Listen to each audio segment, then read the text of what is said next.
ओम नमः शिवाय। मित्रों, मैं आचार्य तेजपाल अपने परम औचकार साधन यूट्यूब चैनल में आप सभी मित्रों का स्वागत करता हूं।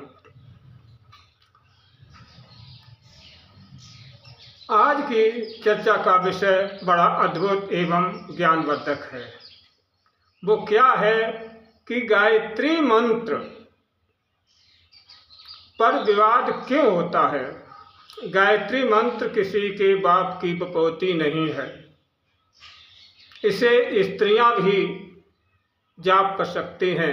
स्त्रियां जनेऊ को धारण भी कर सकती हैं। स्त्रियां किसी भी वेद मंत्र का उच्चारण भी कर सकती हैं और दूसरों को करा भी सकती हैं। इन्हीं पर हम चर्चा करने जा रहे हैं। तो मित्रों, मानसिक मंद बुद्धि वालों ने, समाज के ठेकेदारों ने, वेद पुराण उपनिषद स्मृत ग्रंथ आदि के ठेकेदारों ने नारी को पैरों की जूती समझ रखा है, जो निंदा करते हुए नहीं अघाते हैं। नारी को सभी कर्म कांडों में धार्मिक आदि से वंचित कर रखा है। कहते हैं स्त्रियां वेद नहीं पढ़ सकती हैं, जनेऊ नहीं धारण कर सकती हैं। तो मित्रों, ये कहाँ पर लिखा है? किस वेद में लिखा, किस पुराण में लिखा, किस स्मृति में लिखा, किस ग्रंथ में लिखा? तो उनसे कहो कि हमें दिखाएं। ऐसे पाखंडी नीच मंद बुद्धि वालों से पूछिए कि तुम कहाँ से टपक पड़े। तुम जिसकी निंदा करते हो उसी ने तुम्हें जन्म दिया है, पालन पोषण किया है, तुम्हें ज्ञान दिया है और फिर भी उसकी निंदा करते हो। चुल्लू भर पानी में डूब मरो। समाज के ठेकेदारों ने चर्चा आगे बढ़ाने से पहले मेरा एक निवेदन है कि जो लोग इस चैनल पर पहली बार आए हैं, कृपया चैनल को सब्सक्राइब करें और वीडियो लाइक कर दीजिए। अब आते हैं चर्चा पर। हम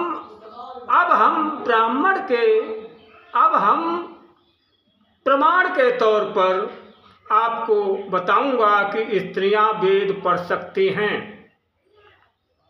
स्त्रियां जनेऊ धारण कर सकती हैं। क्या स्त्रियां गायत्री मंत्र का जाप कर सकती हैं? क्या स्त्रियां ओम नमः शिवाय मंत्र का जाप कर सकती हैं? स्त्रियां धार्मिक कर्म कांड कर सकती हैं व करा सकती हैं। इन्हीं बिंदुओं पर प्रमाण सहित आपको बताऊंगा कि आप हम वीडियो में हमारे साथ बने रहें। मित्रों, जहां स्त्रियों का सम्मान होता है, पूजा होती है, वहां पर देवता निवास करते हैं। जो स्त्रियों की निंदा करता है वो परिवार सहित राक्षस प्रवृत्ति का होगा। देखने सुनने में आता है कि नर की अपेक्षा नारी को उच्च स्थान प्राप्त है। जितने भी महापुरुष अवतार आज जो भी हुए हैं, सब में उनकी अर्धांगिनियों का नाम पहले आया है। जैसे गौरी शंकर, उमा महेश, सीताराम, राधे श्याम, माया ब्रह्म, सत्यवान, सावित्री आदि। अब आगे देखिए, वेदों में मंत्र दृष्टा जिस प्रकार ऋषि हुए हैं, वैसे ही ऋषिकाएं भी हुई हैं। ऋषि अकेले पुरुष नहीं हुए हैं, नारियां भी ऋषि हुई हैं। अब आपको हम प्रमाण के तौर पर बताता हूं कि ऋग्वेद मंडल 10 में सूक्ति 100, ऋग्वेद मंडल 10 सूक्ति 85 में, सूक्ति 85 में संपूर्ण मंत्रों की ऋषिकाएं इन्हीं स्त्रियां ही हुई हैं। ऋषिकाओं की बृहद देवता की उपनिषद ब्रह्म गायत्री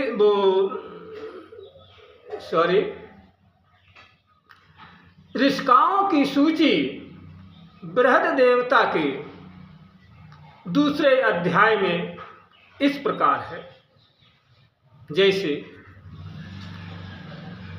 घोषा, गोधा, विश्वतारा, अपाला, उपनिषद, निषद, ब्रह्मजाया, अगस्त की भगनी अदिति, इंद्राणी और इंद्र की माता शर्मा, रोमशा, उर्वशी, लोपामुद्रा और नदियाँ, यामी, शाश्वती, श्री, लाच्छा, सर्परागी और बाघ, श्रद्धा, मेधा, दक्षिणा, रात्रि और सूर्या सावित्री, ये सभी ब्रह्मवादिनी हैं।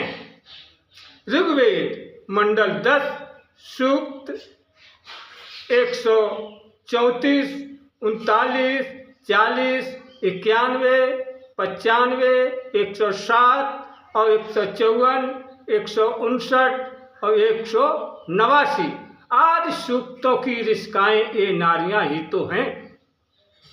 दूसरा प्रमाण लीजिए, शतपथ ब्राह्मण में उल्लेख मिलता है कि मैत्रेयी ब्रह्मवादिनी थीं। ब्रह्मवादिनी का अर्थ शंकराचार्य जी ने ब्रह्मवादनशील किया है। ब्रह्म का अर्थ वेद और ब्रह्मवादनशील अर्थ का अर्थ है कि वेद का प्रवचन करने वाली। यदि ब्रह्म का अर्थ ईश्वर लिया जाए तो भी ब्रह्म प्राप्ति बिना वेद ज्ञान के नहीं हो सकती है। अर्थात वेद को वही जान सकता है जिसने वेद को पढ़ा है, और जिसने पढ़ा नहीं है वो वेद को नहीं बता सकता, वेद का उच्चारण नहीं कर सकता। अन्य प्रमाण लीजिए, महाभारत शांति पर्व अध्याय 320 में सुलभा नामक ब्रह्मवादिनी सन्यासिनी का वर्णन है, जिसने राजा जनक के साथ शास्त्रार्थ किया था। इसी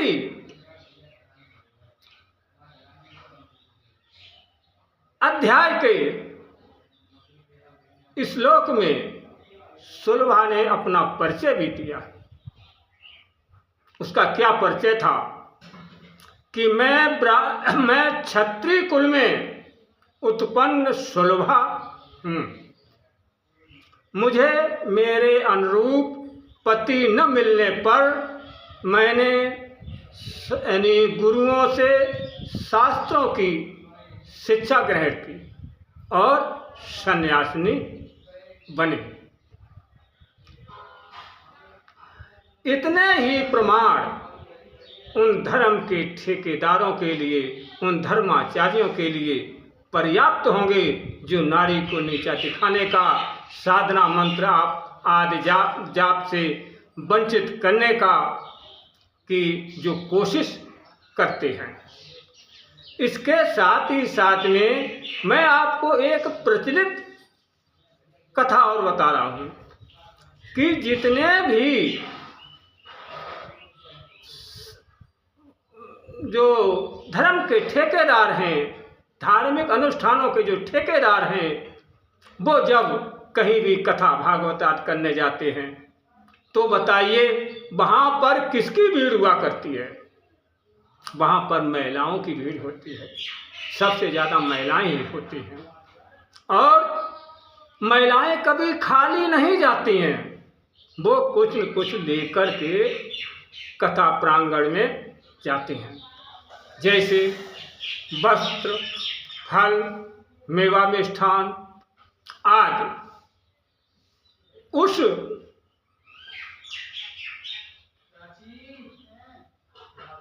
उस मंच पर चढ़ाती हैं और तब वो धर्म के ठेकेदार उस सभी वस्तुओं को बटोर लेते हैं, अपने घर ले जाते हैं। अगर महिलाएं ये न चढ़ाएं महिलाएं कथा भागवत में न जाएं तो ये धर्माचार्यों की परिवार सहित इनको तारे दिखाई दे जाएंगे।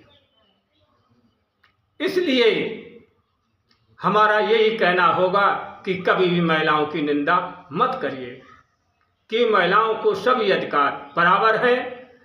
और इसी के साथ में अपनी वाणी को मैं विराम दे रहा हूँ। आशा है कि जो ये वीडियो में जानकारी दी है, अगर आपको पसंद आई हो तो हमारा वीडियो अधिक से अधिक लाइक व शेयर करें और हमें कमेंट भी करें। कमेंट बॉक्स में जय माँ आदिशक्ति अवश्य लिखें। अब हम चलते हैं, आप अपना ध्यान रखें। जय माँ आदिशक्ति। ओम नमः शिवाय।